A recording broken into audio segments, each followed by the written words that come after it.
Olá, bom dia. Às 6 horas da manhã, estamos gravando mais um vídeo para o nosso canal Guia dos Perplexos. Este vídeo, essa série, pertence a um curso de reeducação de adultos chamado Projeto Caribou, que é o grande curso, e dentro dele há várias séries, e dentro destas séries, capítulos. Então, os vídeos que eu estou produzindo são, na verdade, um programa que é uma escola que obedece a este esquema, um projeto de reeducação de adultos, porque nossa educação foi toda falha, cheia de mentiras, enganos, erros, perversamente feitas na ONU para o mundo inteiro, acompanhado de milhões de dólares para que todos os países aceitem. Então, ninguém sabe, parece, mas o que nós estudamos não é feito no Ministério da Educação e Cultura, é feito em um departamento da ONU, especificamente com a finalidade de não permitir que haja a formação humanística dos seres humanos e que eles sejam direcionados para a técnica, ou seja, deixaremos de ser seres humanos e passaremos de obedecer a uma coisa chamada tecnocracia. Os tecnocratas do poder então tomaram conta. Isto já aconteceu. Nosso dever é denunciar isto, e eu não sabia que por que eu era movido por essa força, por que esse conhecimento me foi dado. Entretanto, como vocês viram no vídeo anterior, em que o Everaldo e a Leonildes mostraram o que era esta folha de papel, e nós vamos agora explicitar mais o que eles disseram. Antes, vamos então dizer a vocês que estão começando a surgir as doações, graças a Deus.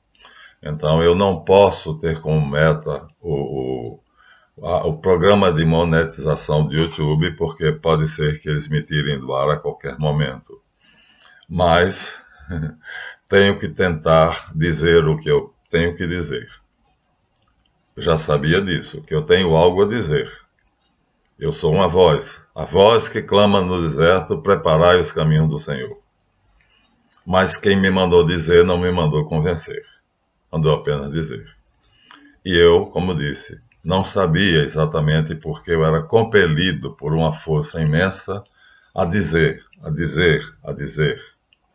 E às vezes eu quis até convencer, mas a folha de papel trazia a resposta, só que eu não sabia que ela existia. Como eles testemunharam aqui, eu não tinha a menor ideia. Eu estava fazendo algo obedecendo ao impulso interior, mas muita gente, uma seleta audiência, está me ouvindo. São relativamente poucos em relação a outros canais, e o meu apelo às doações estão acontecendo, elas estão se intensificando em uma quantia digna.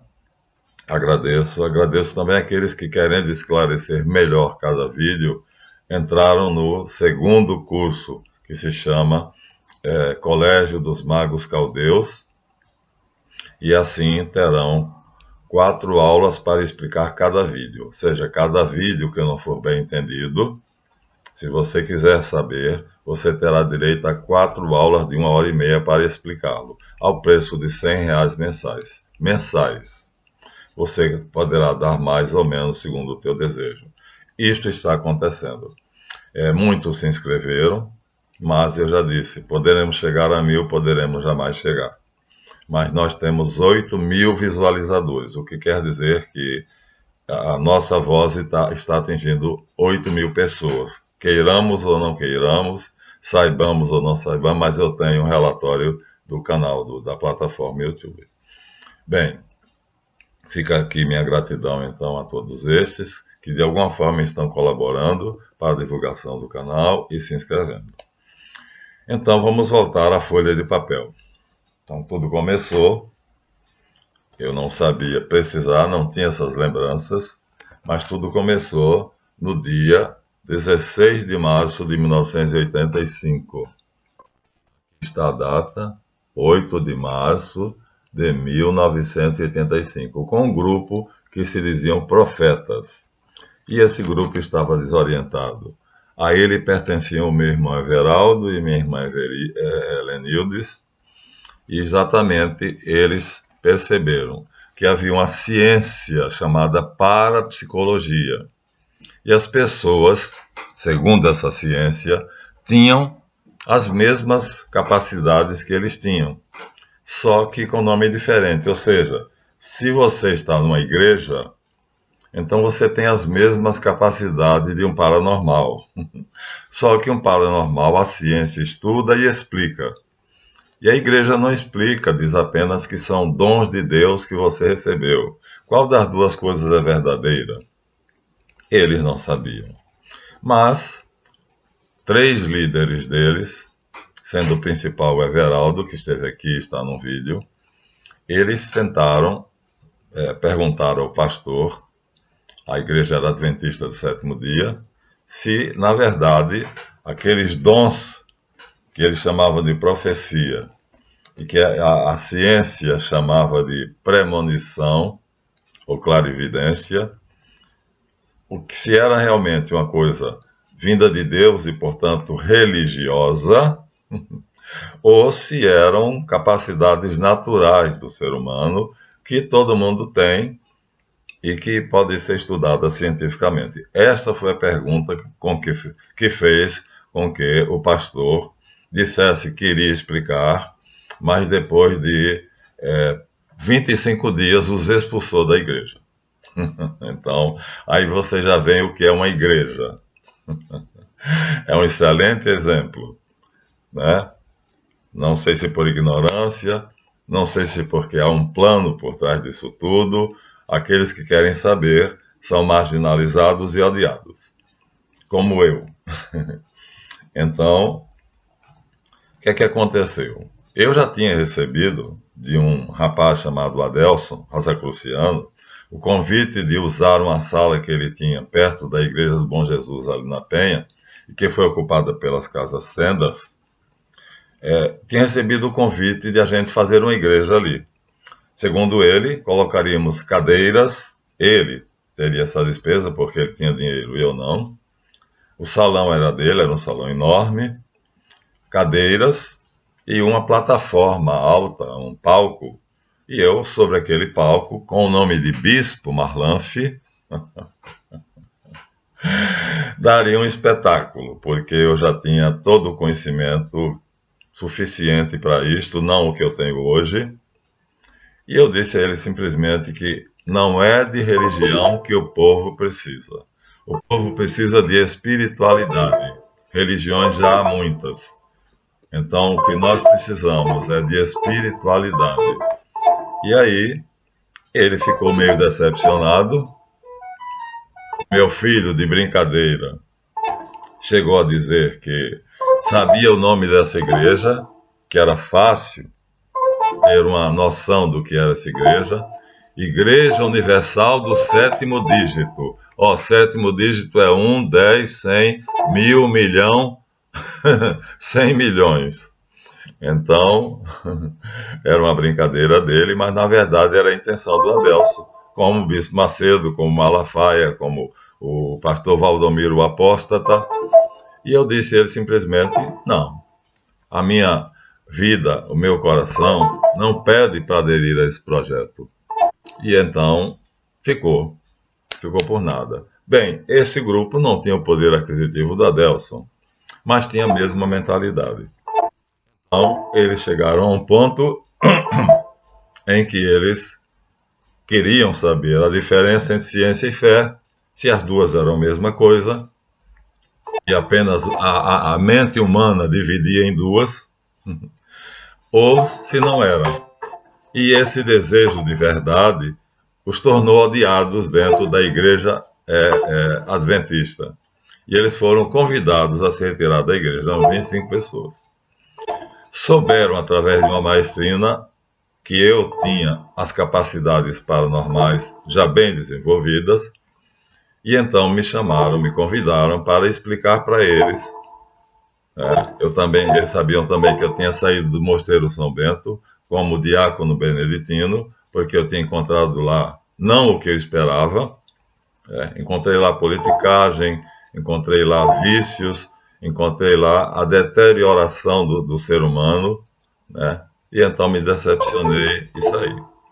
Então eles já sabiam disso. Éramos muito parecidos, portanto, né? Eu era católico, eles eram evangélicos, protestantes, como se diz normalmente, mas isso não era diferença, porque nós tínhamos uma mesma busca: saber o que era ciência, saber o que era fé, não religião. Eles já tinham tido uma decepção com a religião, foram expulsos da igreja. Eu já tinha tido uma decepção com a religião. Vi naquilo que deveria ser um lugar de reunião de pessoas que deviam ser ilibadas, íntegras, como se diz em linguagem religiosa, santas, e eu vi ali uma bagunça, né? Uma misórdia.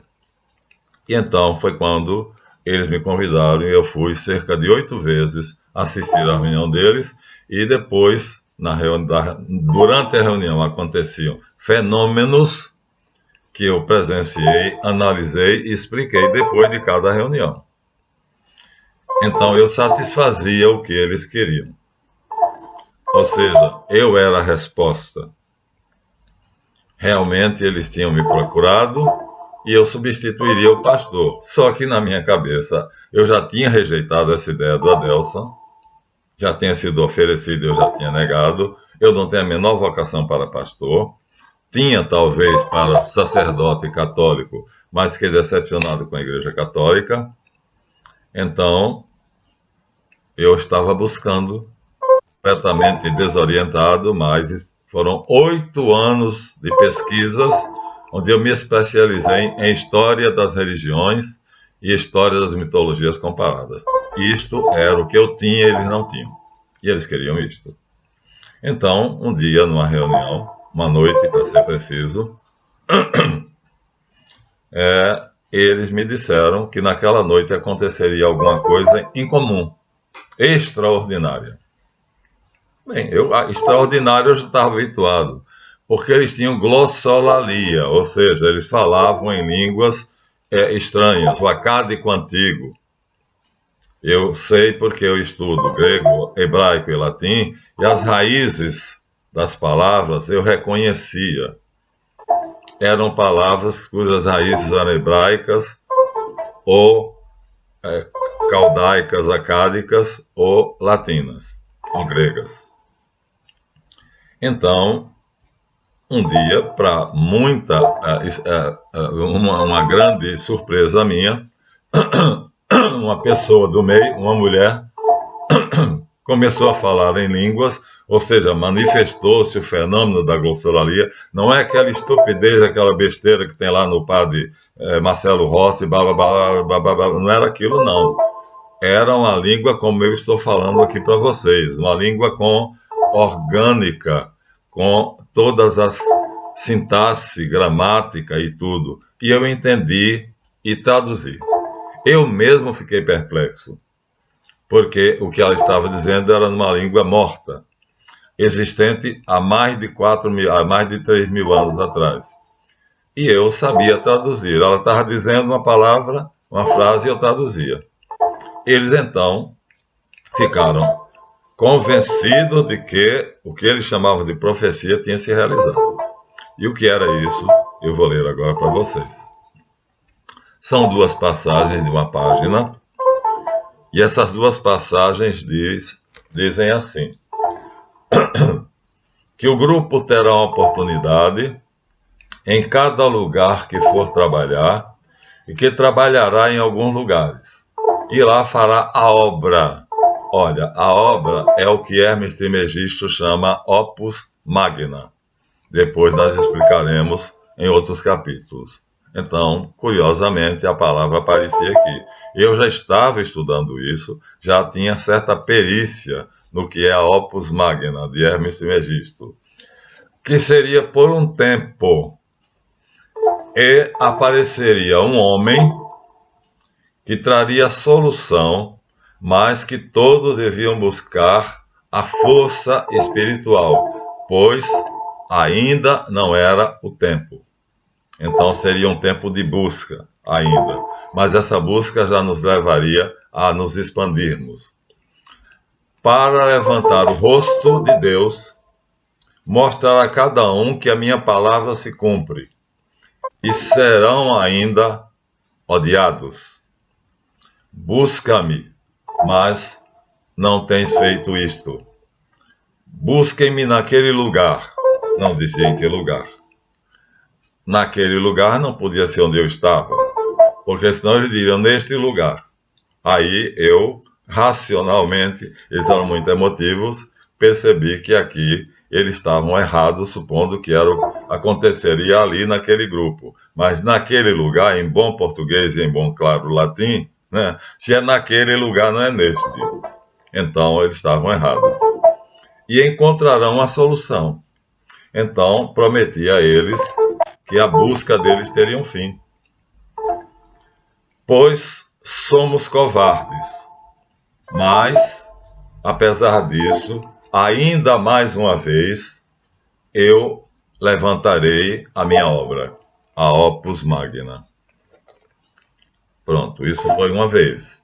Na segunda vez, cerca de 14 dias depois, houve uma outra manifestação. Essa manifestação foi mais clara, muito mais clara, desculpem, a madrugada está afetando. E dizia assim: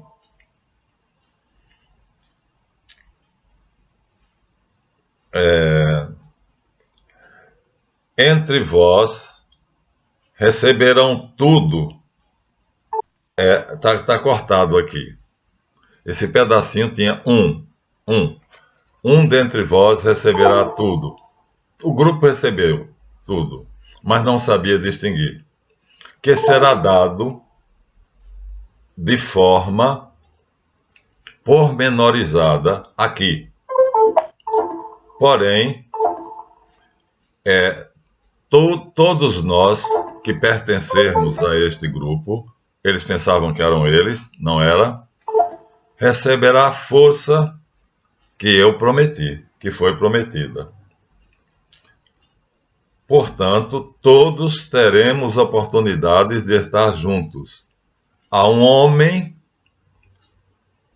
que nos mostrará, e a ele será revelado, isto aconteceu o mês passado, quando eu recebi a folha, no dia 7 de maio, a ele será revelado que ele pertence ao meu povo. Ele receberá uma revelação, da qual não duvidará. Isto, minha gente, aconteceu. É notável. Eu, como disse Everaldo Leonildes, não tinha a menor noção da existência dessa folha. Eles guardavam para si. Eles eram um grupo fechado, já tinham sofrido uma grande decepção e não queriam sofrer outra. Não me mostraram isso. Então, quando aconteceu o dia 7 de maio de 2002, eu fazia aniversário e o Everaldo só tinha essa folha do dossiê que eles reuniram, que tinha muitas perguntas que eu respondi todas, com toda facilidade. Então eles não duvidaram que eu era o homem que estava aqui, que eu era o homem que o Adelson quis que se tornasse Bispo Marlanfe, em vez de Bispo Macedo, mas que começaríamos algo semelhante a ele, uma canalice. E eu disse que não, que o mundo não precisava de religião. Já temos só evangélica 2.200. E a Igreja Católica está dividida em progressistas, tradicionalistas e ala silenciosa, ou seja, em 3. O mundo está todo dividido.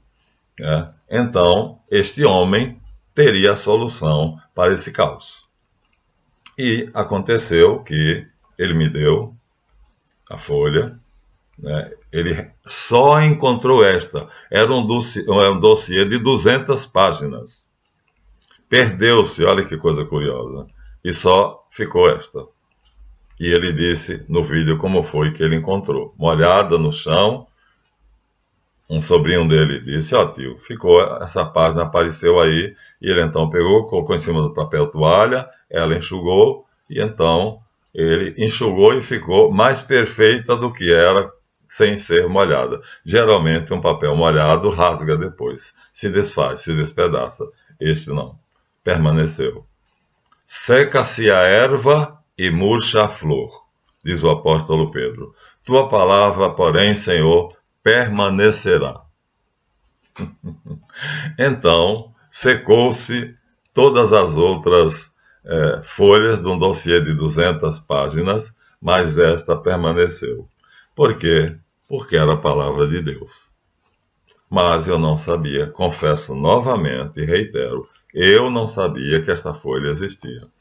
Eles chegaram à conclusão que era eu, simplesmente porque eles tinham vários dons, o que eles chamavam profecia, que era o que estava escrito ali, e eu disse a ele, dentro de uma igreja, você pode chamar de profecia. Mas na parapsicologia, eu fiz 3 cursos, então, um com Frei Binarese, um com Oscar Quevedo e outro com William Thomas, mas na parapsicologia isso é chamado de premonição ou clarividência.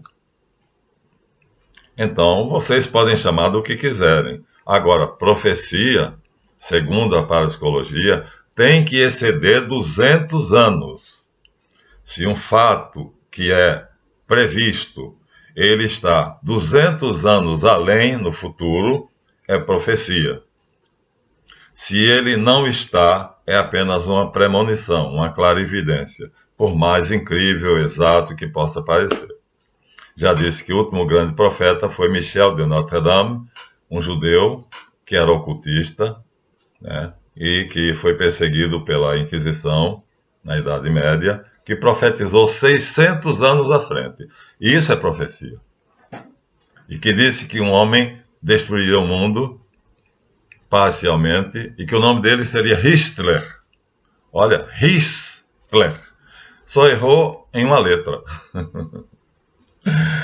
Então, eu fui esclarecendo coisa por coisa. E como eu consegui, num fenômeno que a gente chama de glossolalia, falar línguas estranhas, e que eu traduzi como, se eu ouvir você falar inglês ou francês ou espanhol, eu vou traduzir com a mesma facilidade, eles e eu ficamos perplexos. Eu tinha o dom da tradução, o que é um fenômeno. Se a glossolalia é um fenômeno, a tradução é outro fenômeno. E Paulo explica claramente que se não houver quem traduza, não haja quem fale em línguas. Ou seja, um é dependente do outro. Porque ainda que eu falasse a língua dos anjos e dos homens, sem amor eu nada teria. Eu prefiro falar uma língua, diz Paulo ainda, que todos entendam, de que fazer todo um discurso que ninguém entenda. Eles encontraram um homem que seria capaz de decodificar a mensagem que vinha criptografada em caldeu antigo, né? E eles então não tiveram dúvida que seria eu. Ademais, as perguntas que eles me faziam, todas eram respondidas satisfatoriamente. Eles tinham encontrado então o bispo, mas eles não me deram esse nome. Eles apenas sabiam que eu tinha encontrado um líder. Ora, minha gente, eu não tenho a menor vocação para líder, coisa nenhuma, eu não sei mandar. Nem a minha empregada arrumadeira eu conseguia saber dizer a ela o que ela devia fazer. Eu mostrei a casa, eu tinha 2 casas, esta onde eu resido e a onde eu dava aula, e eu apenas dizia, olha, eu quero que você deixe isso limpo, quero que os nossos alunos aqui tenham um ambiente digno, e eu, na minha casa, na minha residência, eu também tenha conforto. E o resto era por conta dela. Eu não sei mandar. Eu tenho uma noção de liberdade muito grande, e acho que todos temos. E eu respeito isso como sendo algo sagrado. Deus nos fez livres. E aquele que quiser limitar essa liberdade é o anticristo.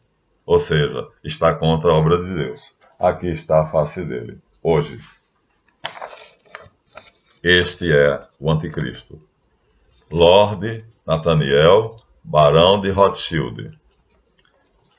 Desde Esdras, eu disse, 430 anos antes de Cristo na Babilônia, até hoje, esta família tem se mostrado, é uma dinastia, a dinastia Rothschild, Eu botei no meu Facebook uma história que está desatualizada, né? Não é as quantias não são aquelas, 170 bilhões de dólares, não é isso, está completamente, mas eu coloquei, pelo menos está sistematizada. E o que é que essa dinastia faz? Olha, está aqui, Rothschild Dynasty, ou seja, dinastia Rothschild. Uma das coisas que eu encontrei, casualmente, navegando na internet, foi, não posso abrir isso, porque quando eu abri eu fui censurado pela plataforma do YouTube, eu não posso abrir, mas apenas o título diz: os Rothschild patentearam os testes biométricos de Covid-19.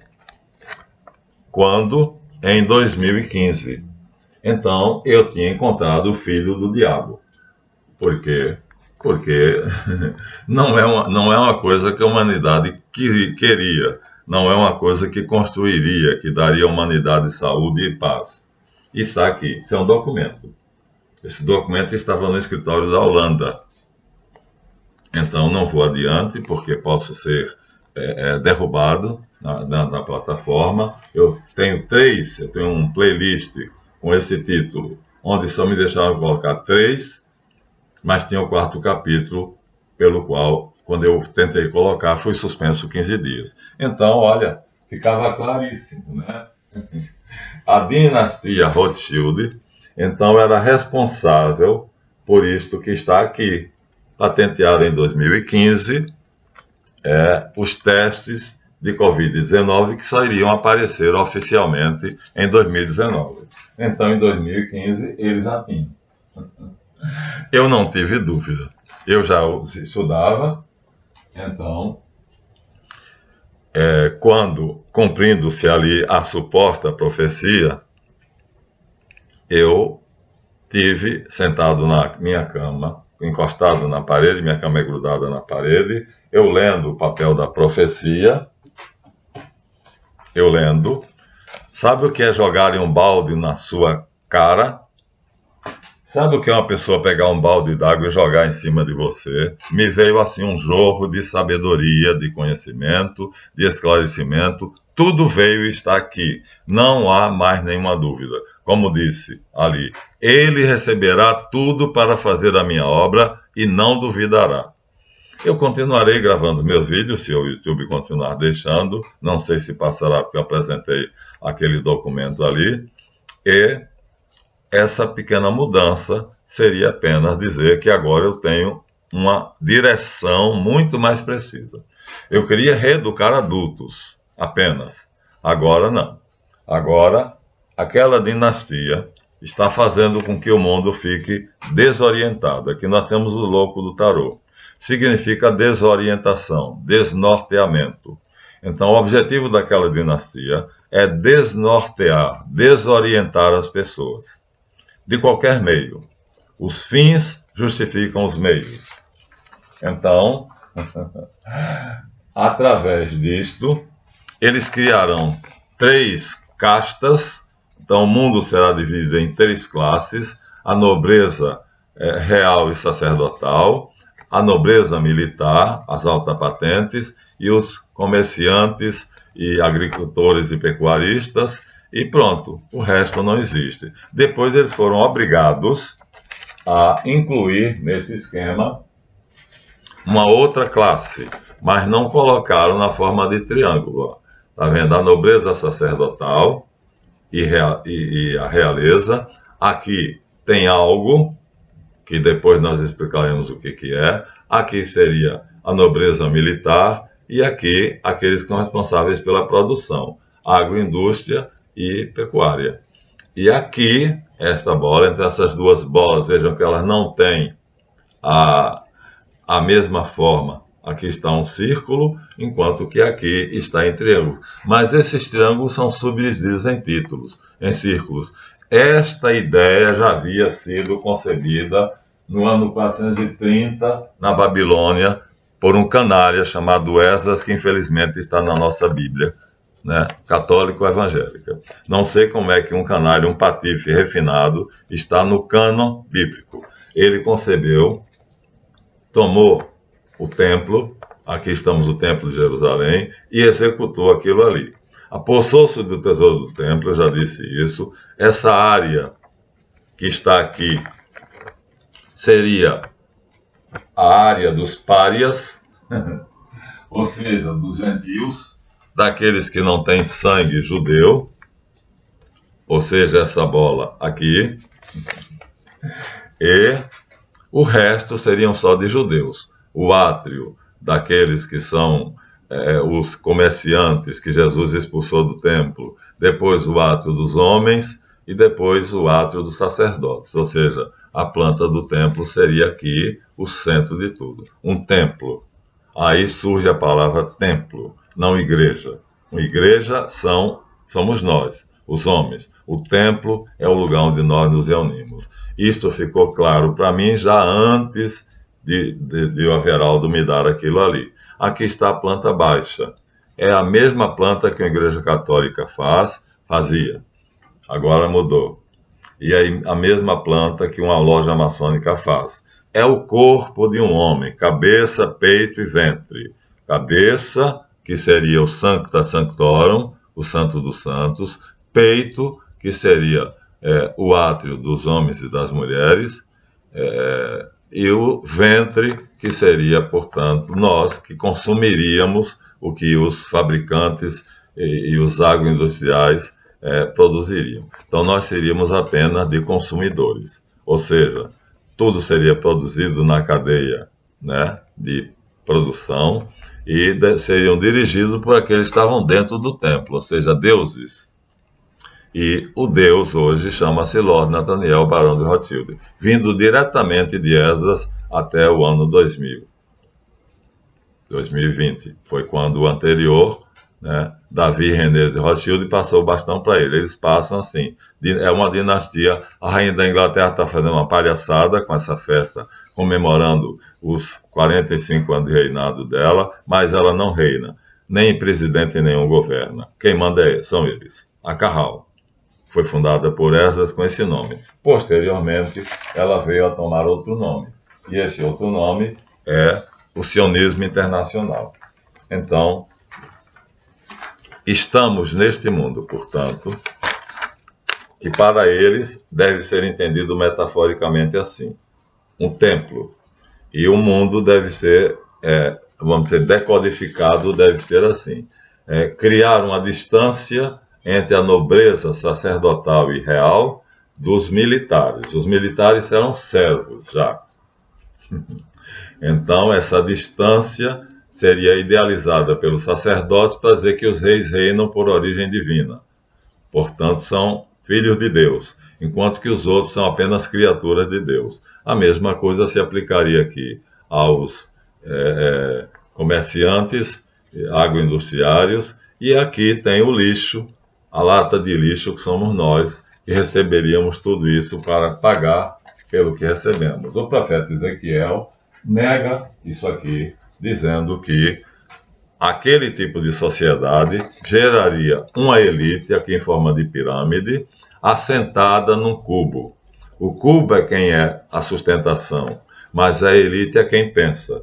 Então seria, na visão de Ezequiel e na visão da maçonaria, uma elite pensante, o olho que tudo vê na pirâmide da nota de $1, e um povo, aqui estão agora todos juntos, misturados, né? Os soldados, o exército e os comerciantes e os consumidores. Isso simplificado fica assim, é a pedra do mestre maçom e é a concepção da sociedade na mente de Esdras. E eu recebi claramente que isto estaria errado. Ezequiel oferece esta visão.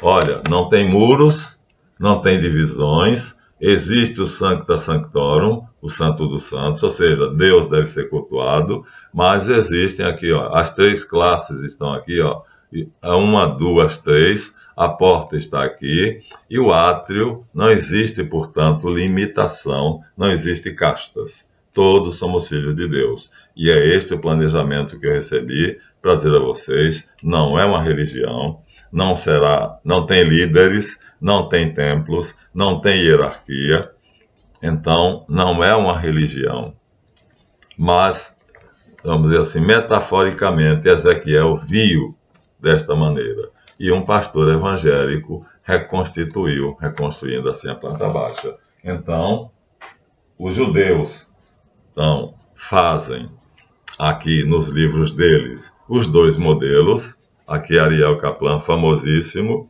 Então faz o modelo de Esdras, que exclui uma parte da sociedade, embora ele esteja ligado ao todo, porque ela é indispensável, mas os verdadeiros reis estão aqui.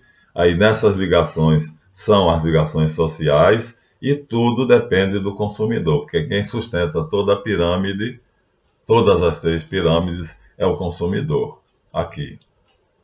Mas acontece que, por alguma razão, houve uma interferência de alguém muito inteligente que achou que deveria integrar o povo no sistema. E aqui, olha, essa árvore é diferente da de lá. Nesta aqui, Malkuth, que é a esfera do lixo, está integrada, ela está entre as ligações.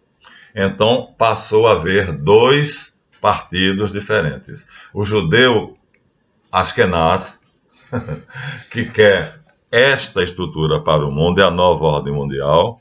Está vendo? O povo seja um lixo e todos os outros sejam subordinados a eles, obedientes servos. E os judeus, então, aqui são os Ashkenaz. Eles querem essa árvore. E os judeus Sefaradi, ou Sefaradita, que são descendentes de Abraão, que querem esta árvore, ou seja, integrar o cidadão comum ao esquema total. Então são dois partidos, e a guerra na Ucrânia e na Rússia é a briga deles dois, que aconteceu em Davos, na Suíça, entre o filho de George Soros filho, que defendia este esquema. Nós temos a reportagem completa. Quem quiser está na mídia, defende esse esquema. E Henry Kissinger, que já foi um vilão, agora chefia a corrente judaica dos sefaraditas para que prevaleça este tipo. Eu, antes disto, já tinha recebido e tinha desenhado que o homem integral, o Adam Kadmon, tem que ter todas as esferas. Olha, tá vendo? Mesmo os pés estão integrados ao todo. Ou seja, por natureza e por intuição, eu já sabia que Kissinger está certo.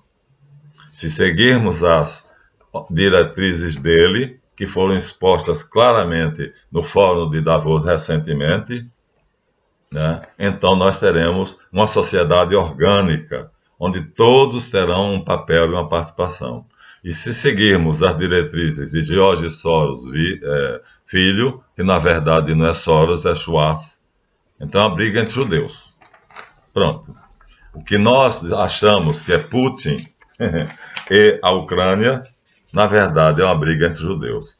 Duas alas que existiam e nós não sabíamos, agora se mostraram. E se mostraram e se confrontaram. Quando Kissinger foi para o Fórum de Davos, ele já foi sabendo que ia encontrar essa batalha. Ele representava os judeus sefaraditas. E George Schwartz, Soros filho, representava a corrente Ashkenaz, que nós já falamos. Judeus Ashkenaz, judeus sefaraditas. Os Ashkenaz não são semitas. Foi um golpe na Revolução Francesa. E os semitas são descendentes de Abraão. Acreditam que a terra foi prometida a ele. Henry Kissinger, portanto, deixou de ser o vilão da história, minha gente. Ele hoje lidera a corrente judaica que pretende ter um mundo, uma sociedade orgânica, onde todos tenham vez, ou seja, será um corpo só, que a Igreja Católica chama de Mysticis Corporis Christi, o corpo místico de Cristo, unidos, todos. Não importa se você é cabeça, se é membro, se você é os pés. Essa é a concepção que está na visão do templo de Ezequiel. Portanto, Kissinger está coberto de razão. Mas quase ninguém sabe disso, porque eu tive toda a informação necessária. Então, como a profecia dizia, ele receberá as instruções, as minhas orientações e não duvidará. Então, continuarei gravando meus vídeos, se o YouTube me permitir, mas essa folha vai mudar um pouquinho a orientação do nosso trabalho. Eu vou dizer agora com clareza no próximo vídeo o que vai ser o Templo de Ezequiel. Então, ao invés do Templo de Jerusalém, aquele que está com as divisões, né, em classes e castas, então, em vez deles, nós teremos aqui. Cadê o templo? Vou mostrar mais uma vez e vou comparar os dois. Vamos passar só um pouquinho. Então, não seria, segundo Kissinger, isto aqui não é correto. Essa elite deve ser, vamos dizer assim, não de dinheiro, não pelo dinheiro, mas pelo mérito. E as pessoas que estão aqui na base deverão compartilhar, partilhar da riqueza que, através do pensamento e da organização, da administração desses aqui, será produzida. Será, portanto, um organismo social perfeito, uma ordem mundial perfeita, contra a qual, então, agora alguém se subordinou, e esse alguém agora é considerado o destruidor do mundo.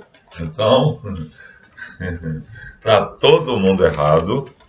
Então, este é o templo de Ezequiel, não tem divisões, não tem muros, e, portanto, este é o templo de Jerusalém, tá vendo, ó, que está cercado de muros, só eles é que são os tais, mas aqueles que lamberem as botas deles terão o privilégio de ficar aqui dentro, no pátio dos pagãos, gentios, ou seja, o lixo. E aí eles, na verdade, se dividirão em homens e mulheres. Os homens e mulheres serão comerciantes, agroindustriários ou pecuaristas, e haverá uma elite que habitará dentro do Santo dos Santos, em um templo, em algum lugar. Seja nos templos maçônicos, seja nas sinagogas judaicas, não importa. Mas o templo, para nós, é o nosso corpo. Então, na verdade, o desenho que eu fiz é que é a verdadeira igreja. Então, a verdadeira igreja, aqui simbolizada pelo templo de Ezequiel, não terá muros, não dividirá as pessoas, portanto, não haverá religião, como disse John Lennon. Imagine um mundo onde não haverá heróis, nem bandidos, nem religião também.